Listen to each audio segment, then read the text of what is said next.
1898ला जुल्फिकार खान, दिलेर खान आणि जुल्फिकार खानाच्या वेड्यातून निसटले. राजाराम महाराज विश्रांतीसाठी सिंहगडावर आले. राजाराम महाराज वयाच्या 32व्या वर्षी राजाराम महाराज अल्पशा आजारानं सिंहगडावरती 3 मार्च 1700 मध्ये राजाराम महाराज सिंहगडावरती मरण पावले. म्हणून महाराणी ताराबाईनं आपल्यासाठी दर्शनासाठी जशी महाराजांनी तानाजी मालुसरेंच्या स्मृती समाधी अर्थात अस्थि कलश या गडावर आल्यानंतर महाराजांनी दोन्ही वीरांना विराजमान केलं. किल्लेदार उदय म्हणूच्या प्रेताला अग्नी दिलं, समाधीस्थ केलं. तानाजीरावांची पालखी इथं सजवली. त्या पालखीला 5 पावले खांदा लावला. गड किल्ला पवित्र केला. तानाजीरावांची औषण करण्याकरता किल्ले राजगडाला पालखी नेण्यात आली. किल्ले राजगडाला औषण केलं. जिजाऊंना त्या पालखीमध्ये तानाजी मालुसरे मरण पावलेली बातमी समजली आणि त्या ठिकाणी जिजाऊंनी ठाऊक उडला, ताना ताना म्हणून त्या ठिकाणी दुःख व्यक्त केलं आणि त्यांच्या मूळ गावी कोकणात जगाच्या पाठीवर या महाराष्ट्रातल्या घाटाला नामकरण केलंय. ते तानाजी मालुसऱ्यांचं मढ त्या घाटानं नेलं म्हणून त्या घाटाचं नामकरण काय केलं, नामोल्लेख मढीघाट.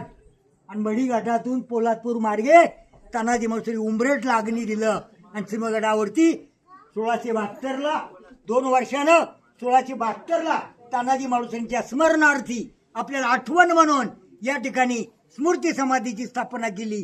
ही श्रींची इच्छा आणि महान वीर रत्न तानाजी मालुसरे. खरं उच्च कोटीच्या राजनीतीची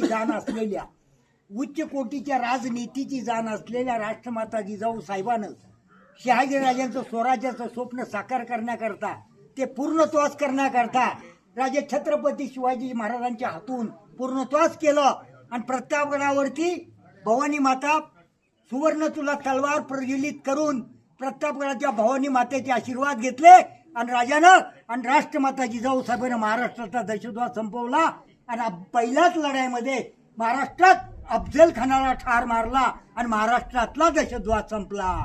जय भवानी. बरोबर 23 किल्ल्यातला मिर्झा राजा जयसिंग आला. 1663 आणि 1665 शाहिस्ते खानाला बोलून घेतला आणि शाहिस्ते खानावर पुण्यामध्ये लाल महाल हल्ला केला. 1663 आणि 65 मध्ये छत्रपती शिवाजी महाराज राजगडाला पोहोचले. आग्र्यावरनं सुटका 17 ऑगस्ट 1666 छत्रपती महाराज आग्र्यावरनं सुखरूप पोहोचले आणि आपल्या आईच्या मातोश्रीच्या आशीर्वादासाठी राजेश्री छत्रपती शिवराय राजगडाला पोहोचले आणि राजगडावरनं नजर कोंढाण्याकडे गेली आणि शत्रूचं निशाण उतरवलं आणि कोंढाणा किल्ला ताब्यात घेतला. श्रींची इच्छा. जय भवानी. छत्रपती शिवाजी महाराज की जय. हर हर महादेव. रामकृष्ण हरी.